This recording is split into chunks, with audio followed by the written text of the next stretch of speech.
किसी ने क्या खूब कहा है कि प्यार अंधा क्यों होता है, क्योंकि हमारी माँ ने हमसे बिना देखे प्यार करना शुरू कर दिया था। इसी के साथ मैं निखिल आपका हमारी इस YouTube family maths by Nikhil में हार्दिक स्वागत करता हूं।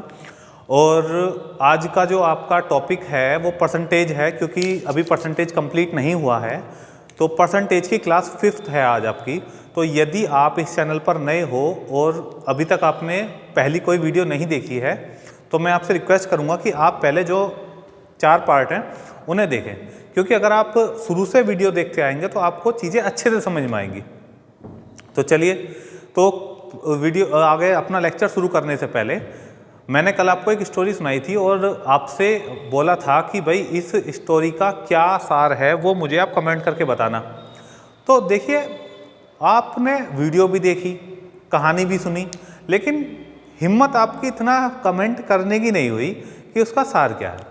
ये आपकी बहुत गलत बात है। अगर आपसे कुछ कहा जाता है तो उसे फॉलो कीजिए।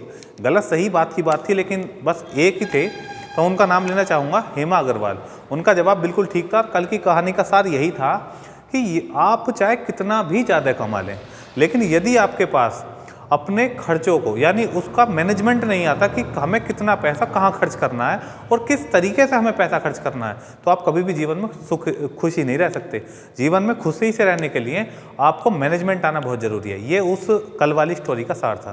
तो चलिए, आज पहले आपके लिए एक छोटी सी स्टोरी लेकर आया हूँ, तो वो स्टोरी सुनाता हूँ, उसके बाद हम अपने लेक्चर को स्टार्ट करेंगे। तो देखिए, आज की जो स्टोरी है वो क्या है, वो ग्रंथों के ऊपर है कि हमें ग्रंथ पढ़ने चाहिए या नहीं पढ़ने चाहिए। कोई ग्रंथ पढ़ता है तो क्यों नहीं पढ़ता, और जो नहीं पढ़ता तो उसे क्यों पढ़ने चाहिए, इसके ऊपर ही एक स्टोरी है आज। तो चलिए शुरू करते हैं। एक बार क्या हुआ, एक हस्बैंड और वाइफ दोनों कहीं जाने के लिए घर से निकलते हैं और स्टेशन पर पहुंचते हैं। जैसे ही वो स्टेशन पर पहुंचते हैं, उन्हें पता चलता है कि अभी ट्रेन 15 मिनट लेट हो चुकी है। तो वो अपने पास एक देखते हैं, एक बेंच खाली पड़ी है और वो उस पर जाकर बैठ जाते हैं। तो उसी बेंच पर एक बुजुर्ग इंसान बैठे होते हैं, और वो जो बुजुर्ग इंसान होते हैं वो एक पवित्र ग्रंथ, हमारा हिंदू धर्म का पवित्र ग्रंथ रामायण पढ़ रहे होते हैं। तो वो जो हस्बैंड होता है उनमें, वो बहुत सेकी मारने वाला, या अपने आप को बहुत ही ऐसा, मतलब कि मुझे बहुत नॉलेज है, ऐसा शो करने वाला था। तो वो उन बुजुर्ग इंसान से बोला कि अंकल जी, आप इस उम्र में भी रामायण पढ़ रहे हो, इसे तो आप बचपन से पढ़ते आए हो, इसकी अब तो हमने स्टोरी भी इतनी बार सुन ली, हम तो बोर हो चुके, आप अभी भी इसी रामायण ग्रंथ में लगे हुए हो।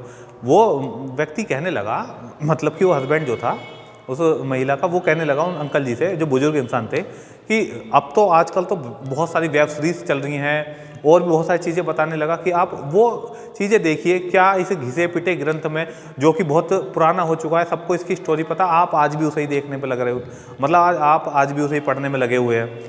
तो जो बुजुर्ग इंसान थे वो हंसते रहे, उन्होंने कोई जवाब नहीं दिया, वो हंसते रहे और सुनते रहे, अपना क्या कह रहा है कहने दो। तो इसके बाद फिर ट्रेन आ जाती है। ट्रेन जैसे ही आती है, वहाँ एकदम समझ से आपकी हौच पौच हो जाती हैं चीज़ें। तो जैसे ही ट्रेन वहाँ पहुँचती है, तो वो बुजुर्ग इंसान पीछे से, यानी कि पीछे वाले गेट से, और वो व्यक्ति आगे वाले गेट से उस कोच में चढ़ जाते हैं। तो जैसे ही ट्रेन चलती है, उसके 2 मिनट बाद कोई चैन पुलिंग कर देता है। चैन पुलिंग का मतलब है ट्रेन रोक देता है। तो अंकल जी पूछते हैं, वो बुजुर्ग इंसान जो थे, कि भैया क्या हुआ। तो उन्हें एक व्यक्ति बताता है कि अंकल जी, किसी की वाइफ स्टेशन पर ही रह गई है, तो उसने चैन पुल कर दी है। तो अंकल जी ने झाँक कर देखा, तो वही व्यक्ति ट्रेन से उतरकर भगा जा रहा था स्टेशन की ओर, मतलब थोड़ा सा दूर था ना, तो उससे भगा जा रहा था और अपनी वाइफ को लेकर आ रहा। जब वो वाइफ को ले आया और आप वापस कोच में चढ़ गया, तब अंकल जी ने उससे कहा, भाई अब हम आपसे 2 बात बतानी चाहेंगे, क्योंकि आपने स्टेशन पर हमें बहुत ज्ञान दिया और हमने सोचा कि चलो ठीक है, देने दो ज्ञान, लेकिन अब मुझे लगता है कि मुझे ज़रूरत है आपको कुछ ज्ञान देने की। तो वो अंकल जी, यानी कि जो बुजुर्ग इंसान थे, उन्होंने बोला कि बेटा, अगर तुमने रामायण पढ़ी होती तो आज ये नहीं होता जो तुम्हारे साथ हुआ। तो वो व्यक्ति सोचने लगा, क्या मतलब, जो हस्बैंड था, कि क्या, कि बेटा अगर तुमने रामायण पढ़ी होती तो रामायण में 2 चीज़ें ऐसी हैं जो हमें, ये 2 किस्से ऐसे होते हैं जो हमें ये सिखाते हैं कि यदि हम अपने परिवार के साथ हैं, अपने बच्चे, अपनी वाइफ के साथ हैं, तो हमें सफ़र में सबसे पहले उन्हें चढ़ाना चाहिए, फिर हमें चढ़ना चाहिए बाद में। तो वो उन्हें बताते हैं कि पहली घटना जब होती है जब भगवान रामचंद्र लक्ष्मण जी के साथ यानी अपने छोटे भाई लक्ष्मण के साथ और अपनी पत्नी सीता जी के साथ वनवास के लिए जाते हैं, तो तब वो रथ पे पहले सीता जी को चढ़ाते हैं, फिर बाद में चढ़ते हैं। इसी की एक पंक्ति है जो आपको मिलेगी ग्रंथ में लिखी हुई कि चढ़ी रथ सिय सहित दो भाई, चढ़ी रथ सिय सहित दो भाई, चले रघुवर चले हृदय अवधि रघुराई। ठीक है, ये पंक्ति हमें बताती है कि उस समय पर रामचंद्र भगवान ने पहले सीता माँ के लिए को बोला था कि आप पहले चढ़िए, उसके बाद हम चढ़ेंगे। पहला किस्सा। दूसरा उन्होंने बताया कि जब वो नाव पार करने के लिए नदी पार करने के लिए नाव को बुलाते हैं, तब भी वो नाव में चढ़ने के लिए पहले सीता जी से कहते हैं कि पहले आप चढ़िए फिर हम चढ़ेंगे। और इसी पर एक पंक्ति है कि राम सखा तब नाव मंगावत, राम सखा तब नाव मंगावत, प्रिय चढ़ाई, प्रिय यानी कि सीता माँ के लिए प्रिय चढ़ाई चढ़त रघुराई। तो ये दो किस्से हमें ये बताते हैं कि जब हम सफ़र में कहीं हैं, सफ़र में कहीं जा रहे हैं, तो अगर सफ़र में हम कहीं हैं और हमारे साथ हमारा परिवार है, तो पहले हमें अपने बीवी बच्चे माता पिता पहले उन्हें सफ़र में हमें वाहन में चढ़ाना चाहिए, उसके बाद हमें चढ़ना चाहिए। अंकल जी ने बोला बेटा अगर तुमने रामायण पढ़ी होती तो तुम समझ पाते और ये गलती नहीं करते।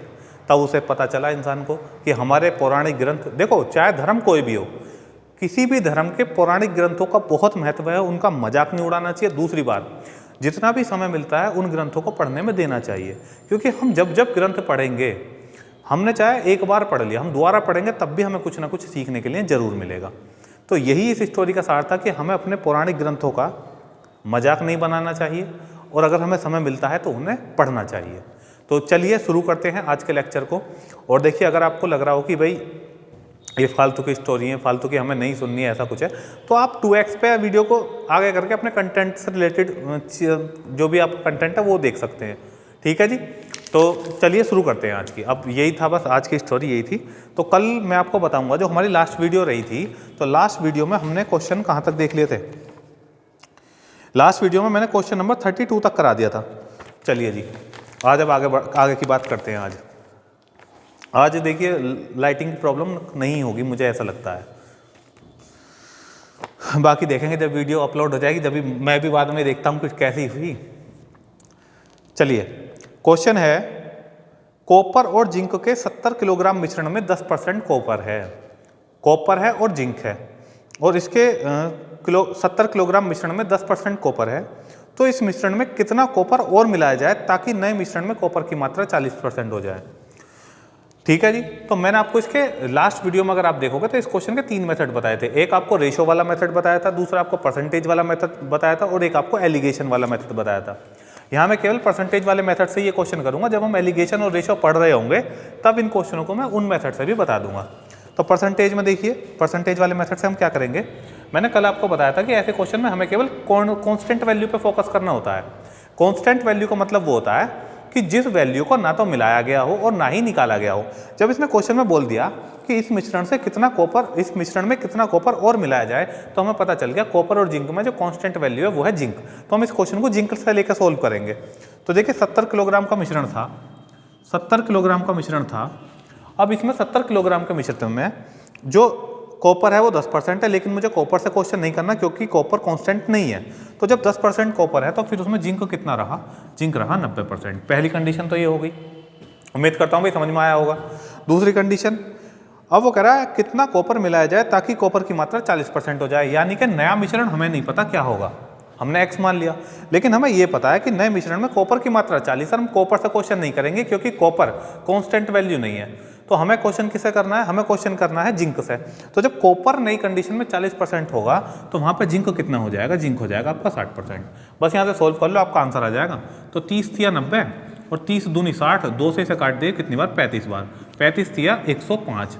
इसका मतलब अब मिश्रण की मात्रा कितनी हो गई, 105। पहले मिश्रण की मात्रा कितनी थी, 70। पहले मिश्रण की मात्रा 70 थी, अब 105 हो गई। तो मिलावट कितने की हुई, 35 की। और उसने यही पूछा है कि कितने किलोग्राम कॉपर मिलाया जाए। तो आपका आंसर हो गया कॉपर को 35 किलोग्राम मिलाया जाए। ठीक है जी। अगला क्वेश्चन, एक वस्तु का वजन 40 किलोग्राम है, एक वस्तु का वजन 40 किलोग्राम है तथा उसमें 90% पानी है। 4 दिन बाद कुछ पानी वाष्पीकृत हो जाता है, अब उसमें 80% पानी है, तो बताओ कितना पानी वाष्पीकृत हुआ। देखिए, पहली बात तो अगर आप मुझसे ये चीज़ें सीखना चाह रहे हैं, समझना चाह रहे हैं, तो आपके पास क्वेश्चन होने बहुत ज़रूरी हैं। अगर आपके पास क्वेश्चन नहीं है तो आप PDF, मैंने आपको व्हाट्सअप नंबर बताया, मैं फिर से एक बार बता देता हूँ। व्हाट्सअप, मेरा जो व्हाट्सअप नंबर है वो है 9759202013। इस नंबर पर व्हाट्सअप मैसेज करके आप PDF मंगा सकते हैं। और क्योंकि आपके पास क्वेश्चंस होंगे तो आपको समझने में आसानी होगी। और अगली PDF भी जल्दी ही आने वाली है परसेंटेज की, वो भी मैं इसमें ग्रुप में डालूंगा, तो आप ग्रुप में भी जुड़ सकते हैं, PDF भी मंगा सकते हैं। अदरवाइज आप लिखना चाहे तो मैं क्वेश्चन बोलता ही हूँ, आप नोट कर सकते हैं वीडियो को पॉज करके। तो देखिए, एक वस्तु का वजन 40 किलोग्राम है, 90% पानी है, 4 दिन बाद कुछ पानी का वाष्पीकरण हो गया और अब पानी उसमें 80% बचा। सीधी सी बात है, जब वाष्पीकरण होता है वाष्पीकरण हमेशा पानी का होता है। और मैंने बताया था कि कांस्टेंट वैल्यू लेकर हमें इस क्वेश्चन को सॉल्व करना है। तो पानी का तो वाष्पीकरण हो गया, इसका मतलब पहले में और अब में पानी में कुछ कमी हो गई, तो कांस्टेंट वैल्यू पानी तो बचेगा नहीं, कांस्टेंट वैल्यू बचेगी पल्प, यानी कि दूसरी वाली वैल्यू। अब इसने बोला था ना 40 किलोग्राम मिश्रण में 90% पानी, हम दूसरी वैल्यू हम पल्प मान के चलते हैं। तो मिश्रण कितना है 40 किलोग्राम का। अब इसमें 90% पानी है, लेकिन पानी से क्वेश्चन करेंगे नहीं क्योंकि पानी कांस्टेंट वैल्यू नहीं है। तो कांस्टेंट वैल्यू हमने मान ली पल्प, दूसरी वैल्यू। तो जब 90% पानी है तो पल्प कितना हो गया 10%। अब वो कह रहा है इसमें तो कुछ पानी का वाष्पीकृत हो गया, इसका मतलब हमें नहीं पता कि नई वैल्यू कितनी है, नई x मान ली। और अब हमें पता है अब उसमें पानी 80% है, अब पानी 80 है नई कंडीशन में, तो पल्प कितना हो जाएगा 20। बस क्वेश्चन सोल्व हो गया आपका। ये 10 दूनी 20 और यहाँ से 2 कट गए, कितनी बार 20 बार। तो इसका मतलब अब जो मिश्रण की मात्रा है नई कंडीशन में, मिश्रण की मात्रा है 20 किलोग्राम। पहले मिश्रण की मात्रा कितनी थी 40, अब कितनी हो गई 20। तो कितने पानी का वाष्पीकरण हो गया 20 किलोग्राम का। और यही आपका आंसर है, क्योंकि उसने यही पूछा आपसे कि कितने किलोग्राम पानी का वाष्पीकृत हो गया, तो 20 किलोग्राम पानी वाष्पीकृत हो गया, यही आपका आंसर है। अगला क्वेश्चन, ये आपका टाइप चेंज हो गया क्योंकि इस पर कल कुछ क्वेश्चन कल करा दिए थे और कुछ क्वेश्चन अब करा दिए।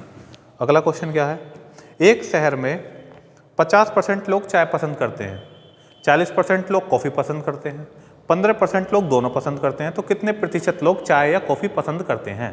तो देखिए, इस टाइप के क्वेश्चन में हम क्या करेंगे, हमेशा हमें क्या करना है, जो ऐसे व्यक्ति हैं जो दोनों में जुड़े हुए हैं, इधर भी और इधर भी, यानी दोनों वाले पोर्शन में जो सबसे पहले उसे लेंगे। तो बिल्कुल एग्जाम के पॉइंट ऑफ व्यू से चीज़ें देखते हैं, बहुत ज़्यादा बेसिक की जरूरत नहीं है आपको इसे पढ़ने के लिए। तो देखिए, ये हमने मान लिए ये हैं चाय पसंद करने वाले और ये हैं कॉफ़ी पसंद करने वाले। तो चाय और कॉफ़ी दे रखा है, ये हैं चाय पसंद करने वाले और ये हैं कॉफ़ी पसंद करने वाले। अगर चाय पसंद करने वालों की बात कहूँ तो ये चाय पसंद करने वाले 50% लोग हैं। मैंने बताया सबसे पहले उस पोर्शन को ले, ये पोर्शन कौन सा है, ये पोर्शन वो है जो इधर भी साइड में, यानी ऐसे व्यक्ति अगर चाय आती है तो उसे भी पी लेते हैं, कॉफ़ी आती है तो उसे भी पी लेते हैं, वो होंगे दोनों का मिक्स। वो दे रखे हैं 15% लोग, तो सबसे पहले उसे लिख लिया 15%। ठीक है जी। अब चाय पीने वाले कितने 50%, 50 में से 15 कैसे हैं जो दोनों में हैं, तो केवल चाय पीने वाले कितने आ गए 35%।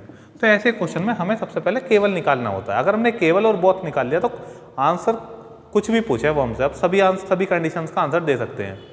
केवल 35% बचे चाय वाले, जिन लोगों को चाय पसंद है।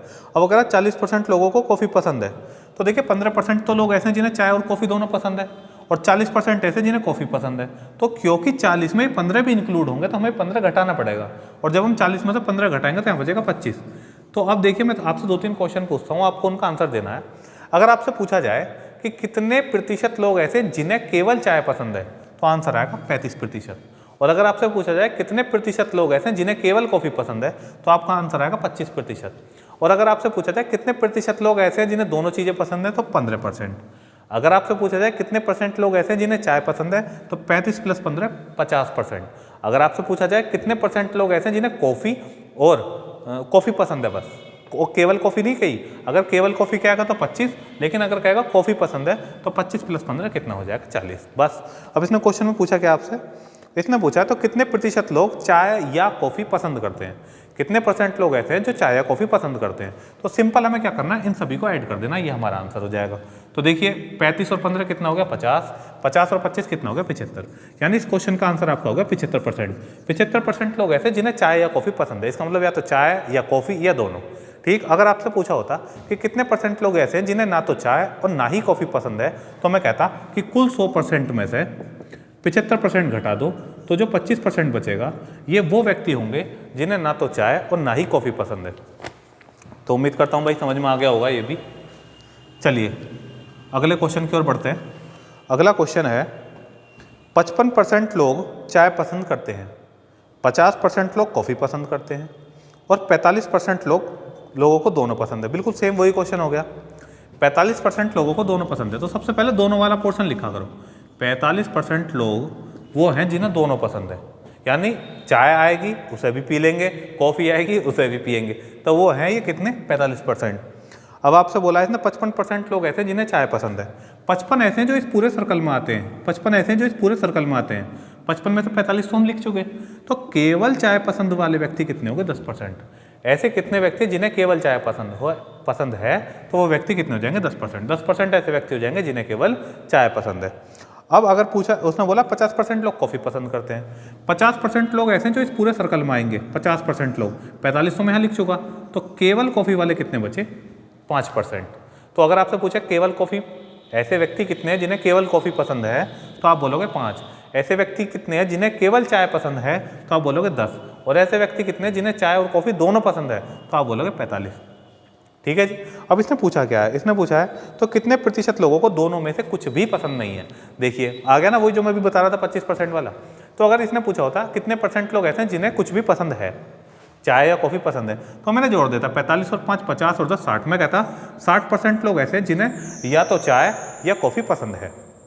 ठीक है, लेकिन इसने पूछा कितने प्रतिशत लोग ऐसे हैं जिन्हें ना तो चाय और ना ही कॉफ़ी पसंद है, तो मैं क्या करूँगा 100 में से जब 60 घटा दूंगा तो यहाँ बचेगा 40।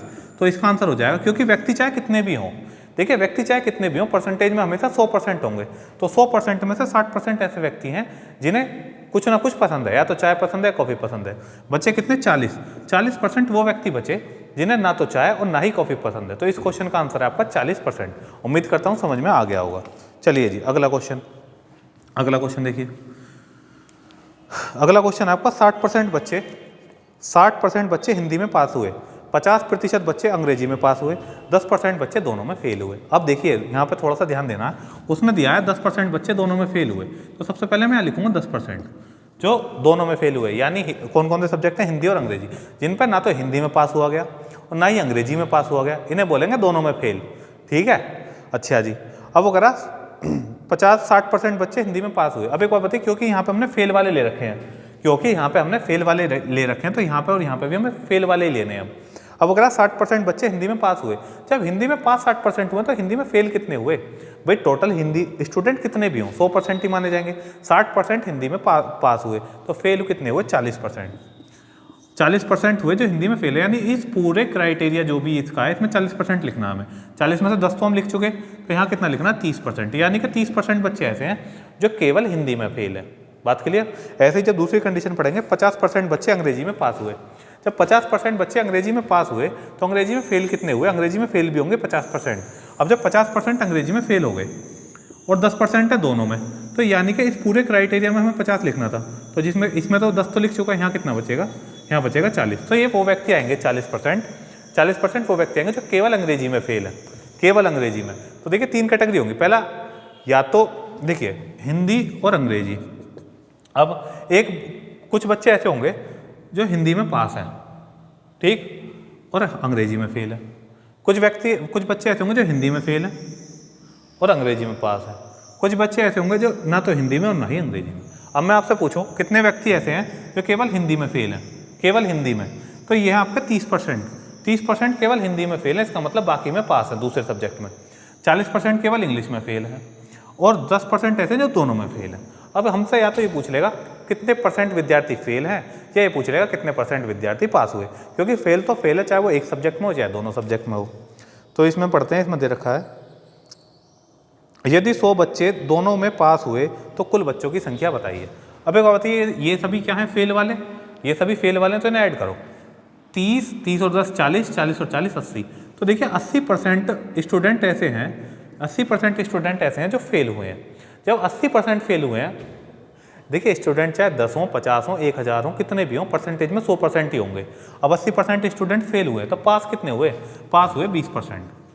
पास हुए 20%। उसने बोला है हमसे कि 100 बच्चे ऐसे हैं जो पास हुए हैं दोनों में, तो हम क्या कहेंगे? हम कहेंगे 100 जो है वो तो कितने के बराबर है? 20% के बराबर है, और हमें कितने का मान चाहिए? कुल 100% का। तो गुणा कर दी कुल 100% से, तो 20 पंजे 100, 100 पंजे 500। कितने स्टूडेंट आ गए? 500 स्टूडेंट ऐसे हैं, मतलब कुल छात्र कितने हैं? 500। फिर से समझिए, हाँ भी दोबारा से समझा देता हूँ। देखिए 20% छात्र ऐसे आए जो दोनों में पास है, और क्वेश्चन में दे रखा दोनों में पास स्टूडेंट कितने हैं? 100। तो 20% का मान कितना हो गया? 100 हो गया। यहाँ से मैं 1% का अगर मान निकालूंगा तो 1% का मान आ जाएगा 5, और स्टूडेंट हमेशा कितने होंगे? 100%। 100% करने के लिए इसमें 2 जीरो चिपका देंगे, और कुल विद्यार्थी कितने आ गए तुम्हारे? 500। तो उम्मीद करता हूँ ये आपके समझ में आ गया होगा। अब अगला क्वेश्चन देखिए, ये अच्छा क्वेश्चन है, क्वेश्चन नंबर 38। रफ कर देता हूँ इसे। देखिए अगर समझ में नहीं आता तो आप वीडियो को दोबारा देख सकते हैं, ठीक है? और फिर भी समझना है तो आप कमेंट करिएगा। मैं हो सकता है स्पीड से पढ़ा रहा हूँ, मंदा पढ़ा रहा हूँ, तो मैं समझने की कोशिश करूँगा आप क्या कहना चाहते हैं, और मैं उसमें सुधार लाऊंगा धीरे धीरे। क्वेश्चन नंबर 38 इसमें दे रखा है 30% लोग चाय पसंद करते हैं, 30% लोग चाय पसंद करते हैं, 25% लोग कॉफ़ी पसंद करते हैं, 40% लोग पेप्सी पसंद करते हैं, 15% लोग चाय और कॉफ़ी पसंद करते हैं, 20% लोग कॉफ़ी और पेप्सी पसंद करते हैं, 25% लोग चाय और पेप्सी दोनों पसंद करते हैं, 10% लोग तीनों पसंद करते हैं, और कितने प्रतिशत लोग तीनों में से कुछ भी पसंद नहीं करते। देखिए एक बात तो ये फिर से मैं आपको बार बार बता रहा हूँ कि अगर आप बिगिनर हैं, देखिए ये चैनल जो हमारा है ये उनके लिए भी बेनिफिशियल होगा जो कि बिगिनर हैं, और ये उनके लिए भी बेनिफिशियल है जो कि काफ़ी एक्सपर्ट हो चुके हैं। जो एक्सपर्ट हैं वो प्रैक्टिस करें, यानी कि जो मैं क्वेश्चन बोलता हूँ वीडियो पॉज करके उस क्वेश्चन को करने की कोशिश करें। क्वेश्चन कर पाते हैं अच्छी बात है, नहीं कर पाते तो सॉल्यूशन देखिए जो मैं आपको कराता हूँ। और जो बिगिनर हैं वो एक एक क्वेश्चन को अच्छे से नोट करें और उसका सॉल्यूशन ध्यान से समझते चलें, ठीक है? चलिए, तो ऐसे क्वेश्चन में क्या करना, देखिए इसमें अब 3 चीज़ें हैं, चाय, कॉफ़ी और पेप्सी। तो हमें कितने आरेख बनाने पड़ेंगे? 3 आरेख इसमें बनाने पड़ेंगे, ठीक है जी। अब उसने हमसे क्या बोला है? देखिए सबसे पहले मैं आपको बता देता हूँ, हमें हमेशा इंटरसेक्ट करने वाली वैल्यू पहले लिखनी है। देखिए अगर 2 थे तो 2 में इंटरसेक्ट करने वाली वैल्यू पहले लिखी, अगर 3 है तो तीनों में इंटरसेक्ट करने वाली जो कि तीनों में हो। तो देखिए इसने बोला है 10% लोग तीनों पसंद करते हैं, और तीनों पसंद करने वाले का जो क्राइटेरिया वो ये तीनों पसंद करने वाले हैं ये। तो यहाँ मैंने लिख दिया 10%। समझ में आया? 10% हो गए जिन्हें तीनों पसंद है, तो तीनों वाला आ गया। अब वो कह रहा है मुझसे 30% लोग चाय और कॉफ़ी 30% लोग चाय पसंद करते हैं। मैंने क्या बताया? पहले 3 वाला लिखो, फिर 2 वाला, फिर 1 वाला। तो 2 वाले कौन से हैं? 15% लोग चाय और कॉफ़ी पसंद करते हैं। 15% देखो ये वाला हमारा है चाय का, ये वाला हमारा है कॉफ़ी का, और ये वाला जो वैन आरेख है हमारा ये है पेप्सी का। उसने हमसे बोला है कि 15% लोग चाय और कॉफ़ी पसंद करते हैं। अब एक बात देखिए, इस पूरे में ही तो आएगा दोनों का, 15% लोगों के लिए पूरा आरेख है ये वाला। 15% लोग इसमें आएंगे जिसमें कि 10 में पहले लिख चुका हूँ, तो यहाँ कितने लिखूंगा? 5%। तो देखिए 15% लोग ऐसे हो गए जिन्हें चाय और कॉफ़ी दोनों पसंद है। बात आई समझ में? अब आगे देखिए 25% लोग 20% लोग कॉफ़ी और पेप्सी पसंद करते हैं। 20% लोग ऐसे हैं जो इस कॉफ़ी वाले में और इस पेप्सी वाले में इन दोनों इंटरसेक्ट में आएंगे। 20% लोग जिनमें कि 10 तो मैं पहले लिख चुका, तो यहाँ पर कितने लिखूंगा? 10%, ठीक है? आगे तीसरी कंडीशन है 25% लोग चाय और पेप्सी पसंद करते हैं। तो 25% लोग ऐसे हैं जो इस वाले पोर्शन में और इस वाले पोर्शन में आएंगे। तो 25 में 10 में पहले लिख चुका, तो अब यहाँ कितना लिखूंगा? 15%। हो गया यहाँ तक तो कंप्लीट। अब एक सिंगल वाली कंडीशन चेक करेंगे। सिंगल वाली कंडीशन ये है 30% लोग चाय पसंद करते हैं।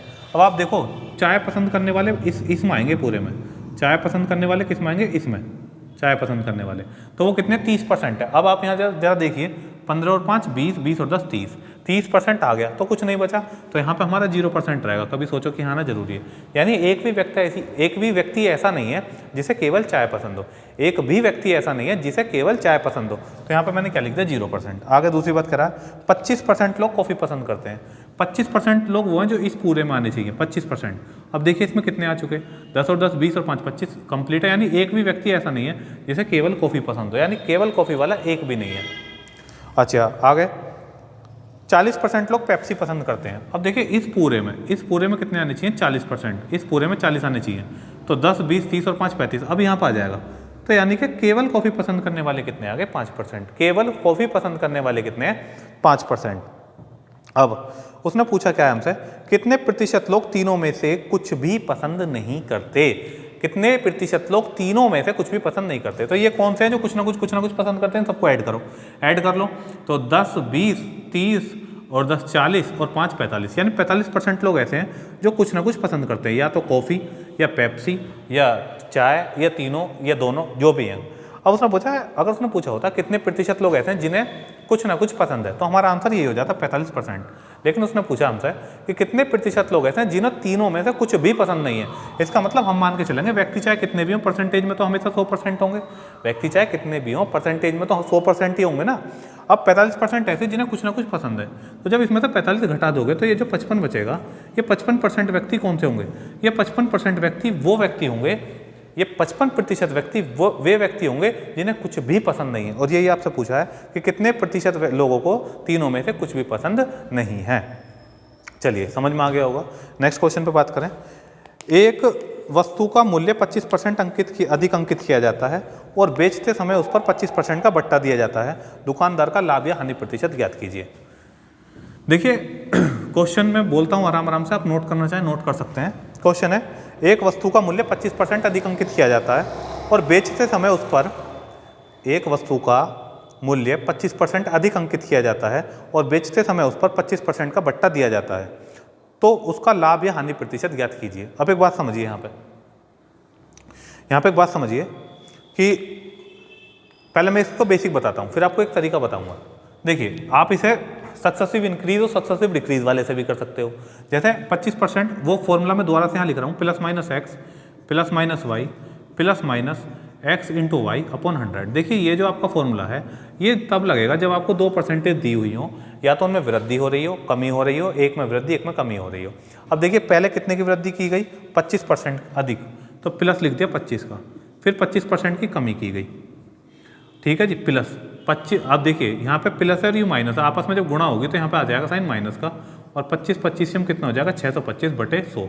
क्योंकि बटे में 2 जीरो आ रही हैं, तो हम 2 अंक गिन के दशमलव डाल देंगे, यहाँ आ जाएगा दशमलव, तो ये 100 हो गया खत्म। तो ये देखिए, ये तो हो गया कैंसिल। अब यहाँ बचा माइनस का। देखिए, माइनस का रोल बहुत है, कभी आप माइनस का रोल, माइनस आया तो इसका मतलब है कमी। इसका मतलब जो भी उसका क्या है, वस्तु का मूल्य है, वो 6.25% कम हो जाएगा। यही आपका आंसर हो गया। ठीक, आप इसे 100 मान के भी कर सकते थे कि आपने एक वस्तु का मूल्य 100 माना, उस पर पहले 25% अधिक अंकित कर दिया तो 125 हो गया। अब उस 125 पर 25% कम कर दो तो वो आ जाएगा 31.25, यानी कि जब आप उसे घटाओगे तो वो बन रहा होगा आपका 93.75। तो कमी कितने की आ गई? 6.25 की। डायरेक्टली से कर सकते हैं हम। दूसरी बात मैं समझाता हूँ, जब कभी जितने की वृद्धि हुई है और जितने की कमी हुई है, ये दोनों परसेंटेज सेम हो, जब कभी जितने की वृद्धि हुई है उतने की कमी हुई हो, दोनों परसेंटेज सेम हो, तो आपको इतना भी करने की जरूरत नहीं, सीधा उसके स्क्वायर करो। जैसे 25 की वृद्धि हुई, 25 की कमी हुई, दोनों सेम थी, तो स्क्वायर करो और बटे में 100 लिख दो। अब इसे जब सोल्व करेंगे तो यहाँ से कितना आ जाएगा? 6.25%। देखिए, अगर एग्जाम में ये चीज़ें आती हैं तो आपका कुछ माइन्यूट सा समय बच सकता है, इसलिए मैं ये बता रहा हूँ आपको। अभी एक क्वेश्चन और लेकर बता देता हूँ। मान लो क्वेश्चन आता कि किसी वस्तु के मूल्य में पहले 20% की वृद्धि की गई और फिर 20% की कमी की गई, तो हम सिंपल कर सकते थे, 20 का स्क्वायर कितना होगा? 400, और 400 को जब हम 100 से भाग करेंगे तो यहाँ कितना आ जाएगा? 4। तो आंसर आ जाता है इसका 4% कमी। समझ पाए जो मैंने अगला ओरल क्वेश्चन बोला, ये समझ में आया कैसे? तो अगर आपकी सेम परसेंटेज है, देखिए क्योंकि ये आपस में कैंसिल आउट हो जाते हैं, इसलिए क्योंकि अगर ये दोनों सेम होंगे तो आपस में कैंसिल आउट हो जाएंगे, फॉर्मूला रह जाएगा केवल x into Y. X into Y का मतलब क्या है? जब x और x सेम होंगे या y और y सेम होंगे तो उसका स्क्वायर हो जाता है। ठीक है, उम्मीद करता हूँ भाई समझ में आ रही होंगी बातें। चलिए, अगला क्वेश्चन है, देखिए बिल्कुल सेम ऐसा ही है ये, कि राम की तनख्वाह पहले 10% बढ़ाई जाती है और बाद में 10% कम कर दी जाती है। राम की तनख्वाह पहले 10% बढ़ाई जाती है और बाद में 10% कम की जाती है। तो या तो इसी फॉर्मूले से कर लीजिए आप, जो ये फॉर्मूला लिखा हुआ था अभी, या फिर डायरेक्ट अभी मैंने आपको बताया, जब सेम परसेंटेज, देखिए सेम एक ही परसेंटेज की वृद्धि हो रही है और उसी परसेंटेज की कमी हो रही है, तो डायरेक्ट उसका स्क्वायर करो। 10 का स्क्वायर 100 बटे कितना आ गया? 100। जब इसे सोल्व करेंगे तो यहाँ आ जाएगा 1%, और ये क्या आ जाएगा? 1% की कमी। This is your answer. आई जी बात समझ में? बहुत अच्छे। अब हमने क्वेश्चन नंबर 40 तक पहुंच चुके हैं, अगले पेज पे आते हैं वो अपने। हाँ जी, ये देखिए, अब क्वेश्चन वही, फरहान की तनख्वाह पहले 20% बढ़ाई जाती है और बाद में 10% कम की जाती है, तो उसकी तनख्वाह में कुल प्रतिशत परिवर्तन बताइए। फरहान की तनख्वाह पहले 20% बढ़ाई जाती है और बाद में 10% कम की जाती है। अब देखिए, दोनों अलग अलग वैल्यू, तो फिर हमें उस फॉर्मूले से कम करना पड़ेगा, सॉल्व करना पड़ेगा। पहले 20% बढ़ाई गई, फिर 10% कम की गई और प्लस माइनस माइनस, और जब 20 की गुणा 10 में करेंगे तो कितना हो जाएगा 200/100, 2 जीरो से 2 जीरो कैंसिल आउट हो गई, 20 में से 10 गया 10 और 10 में से 2 गया तो 8, इसका मतलब 8% की वृद्धि हो जाएगी इसकी। ठीक है, बिल्कुल इसी से करो एग्जाम में, मैं मानता हूँ यही बेस्ट है। फिर भी आपको मैं बता देता हूँ, मान लो 100 मान ली उसकी तनख्वाह तुमने, 20% की वृद्धि होगी तो 100 का 20% कितना हो गया 20, यानी अब उसकी तनख्वाह कितनी होगी 120 हो गई।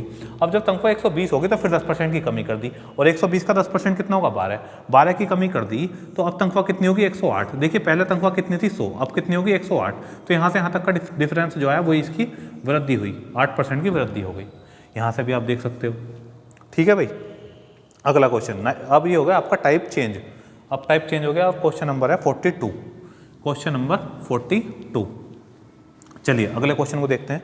दो संख्या किसी संख्या से, किसी संख्या का मतलब एक तीसरी संख्या से 50% और 20% अधिक है, तो पहली संख्या दूसरी संख्या का कितने परसेंट है।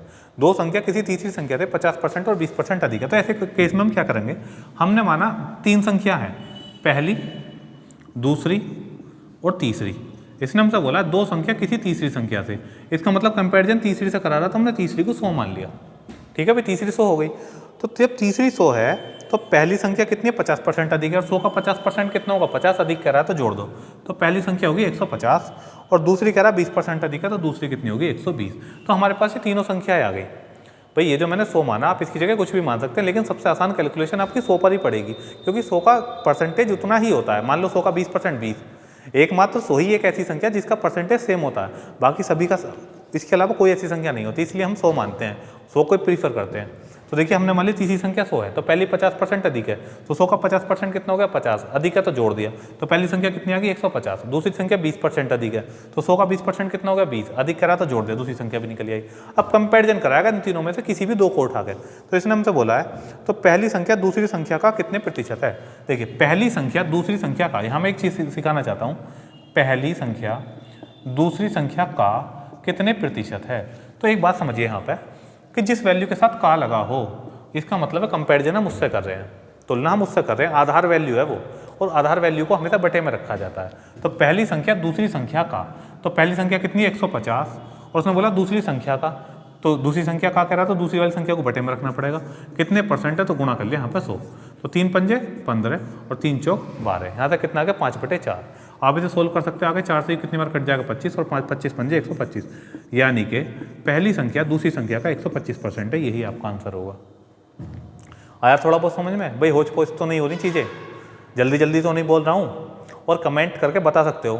और ऐसी बात तो है नहीं कि आपको जो है अगर कुछ बोला जाए आपके समझ में ना आए तो आप वीडियो दोबारा देख के भी ना समझ पाए, इतना तो मैं मान कर चलता हूँ समझ में आ गया। और आपके लिए कुछ सोचा है तो लास्ट में 2 मिनट इसके पर चर्चा करेंगे और वीडियो का एंड करेंगे। ठीक है, 2-4 क्वेश्चन और बता देता हूँ, तो यू को टाइप खत्म कर लेते हैं। एक क्वेश्चन हो रहा है इसी का, ये देख लेते हैं। चलिए क्वेश्चन नंबर 43 है कि दो संख्या किसी तीसरी संख्या से 20% अधिक तथा 20% कम है। दो संख्या किसी तीसरी संख्या से, फिर वही दो संख्या किसी तीसरी संख्या से, तो मुझे तीसरी संख्या से कह रहा है, तो मुझे तीसरी संख्या, देखिए जब तक मुझे तीसरी नहीं पता होगी तो मैं 2 संख्या नहीं निकाल सकता, तो मुझे तीसरी अपने पास से माननी पड़ेगी 100, क्योंकि उसने मुझे तीसरी संख्या नहीं दी है। ठीक है भाई, तो सीधी सी बात, हमने तीसरी संख्या मान ली 100, दी भी होती तो भी मान सकते थे, रेशियो से क्वेश्चन को कर लेते। तीसरी संख्या 100 है, वो कह रहा है पहली संख्या 20% अधिक है, तो 100 का 20% होगा 20, अधिक कह रहा है तो जोड़ दिया, और दूसरी संख्या 20% कम है, तो 100 का 20% कितना होगा 20, कम कह रहा है तो घटा दिया।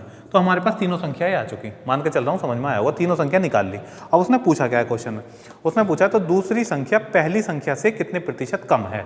अब समझ लेना इस बात को, उसने बोला दूसरी संख्या पहली संख्या से, तो मैं यहाँ लिख देता हूँ, यहाँ दिख रहा होगा शायद, यहाँ लिख देता हूँ, दूसरी संख्या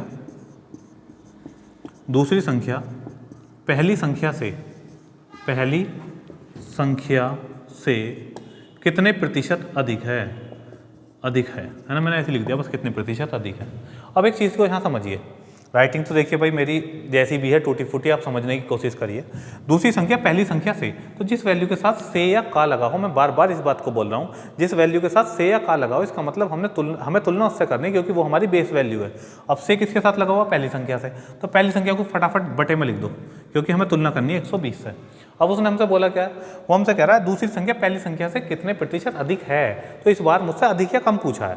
अगर अधिक या कम पूछा है तो मुझे दोनों का लेना पड़ेगा डिफरेंस, क्योंकि उसने बोला दूसरी संख्या पहली संख्या से कितने प्रतिशत अधिक है। तो देखिए दूसरी संख्या पहली संख्या से कितना अधिक है, दोनों का डिफरेंस ले लीजिए, दोनों का डिफरेंस आ गया 40। ठीक है, तो अधिक या कम का है तो डिफरेंस ले लो और फिर जिस वैल्यू के साथ का या से लगाओ उसे बटे में लिख लो। तो 40 से कम 40 और 40 से 120 और 1/3 बराबर होता है आपका 33 सही 1/3% के। यही आपका आंसर होगा इस क्वेश्चन का। उम्मीद करता हूँ भी समझ में आया होगा। तो चलिए वीडियो फिर लेंथी हो जाती है इसलिए इतना ही रखते हैं। तो 2 बातें करनी है बस, लास्ट 2 बातें करते हैं, बहुत आपका समय वेस्ट कर दिया है ना। उसके बाद डिसाइड करिए आप क्या करना है। देखिए पहली बात तो ये कि आपको अगर लगता है कि हाँ मैं आपके लिए मेहनत कर रहा हूँ, अगर आपको लगे कि हाँ मेरा कंटेंट, मेरा समझाने का तरीका ठीक है और मैं आपके लिए मेहनत कर रहा हूँ, तो देखिए मैं बार बार इस बात को नहीं बोलूँगा, मैं फिर बस 1-2 बस ये समझ लो आपसे लास्ट ही बार कह रहा हूँ कि आप वीडियो को जितना हो सके उतना शेयर कीजिए। अगर आप शेयर करेंगे तो उससे क्या होगा, हमारे चैनल को ग्रोथ मिलेगी। चैनल ग्रो होगा तभी तो हमें वीडियो मैं आपके लिए कुछ नया सोच पाऊँगा, अच्छा कर पाऊँगा। देखिए सब चीज़ होगा, सब अपने हित के लिए कर रहे हैं, आप अपने हित के लिए वीडियो देखिए, आप अपने हित के लिए करिए। मैं पूरी कोशिश कर दूंगा, पूरा एक्सपीरियंस जोड़ दूंगा वीडियो में, यानी कि सब कुछ जितना भी मैंने सीखा वो सब आपको सिखाने की कोशिश करूंगा और आपके 100% मार्क्स दिलाने का वादा किया है मैंने। बार बार इसलिए बोलता हूँ जिससे आपको भी और मुझे भी ये ध्यान रहे कि मैं तुम्हें एक इकलौता क्वेश्चन नहीं छूटने दूंगा, आपका एग्जाम कोई भी हो। तो आप मेरे बातों को ध्यान से समझिए, तो आप शेयर कीजिए, क्योंकि शेयर करेंगे तो ग्रोथ मिलेगी। ग्रोथ मिलना बहुत ज़रूरी है हमें आगे जाने के लिए। मैं आगे तभी बढ़ पाऊंगा जब मुझे थोड़ी सी स्ट्रेंथ मिले, क्योंकि मैं चाहता हूं अगर हम 1000 सब्सक्राइबर हो गए तो हम लाइव स्ट्रीमिंग करेंगे, और जब हम लाइव स्ट्रीमिंग करेंगे तो मैं आपको देख पाऊँ, मैं मतलब आपके हैंड एंड डाउट समझ पाऊंगा। आपके समझ में नहीं आ रहा, आपके मान लो ये समझ में नहीं आया जी बटे में 120 कैसे रखा, तो आप तुरंत कमेंट कर रहे होंगे, मैं तुरंत देख कर आपको बता रहा हूँ, तो वहाँ एक अच्छा हमारा कम्युनिकेशन हो पाएगा। वो कम्युनिकेशन चाहता हूँ, इसलिए मैं आपसे बोल रहा हूँ कि ऐसा नहीं है कि 1000 सब्सक्राइबर हो गए तो मेरे पास बहुत धन की वर्षा होने लग जाएगी, ऐसा बिल्कुल नहीं है। बस ये है कि लाइव स्ट्रीमिंग शुरू करना चाहता हूँ जिससे कि हमारा और आपका कम्युनिकेशन अच्छा हो सके। इसके लिए आपको भी मेहनत करनी पड़ेगी, मैं भी मेहनत कर रहा हूँ, मैं शेयर करता हूँ, आप भी शेयर कीजिए, फेसबुक पे, इंस्टा पे, जहाँ भी आपको लगता है आप वहाँ शेयर कीजिए। कुल मिला के जिन भी व्यक्तियों के लिए ज़रूरत वाला कंटेंट है, जिनको लगता है अच्छी वीडियो है, उन तक ये पहुँचनी चाहिए। ठीक है।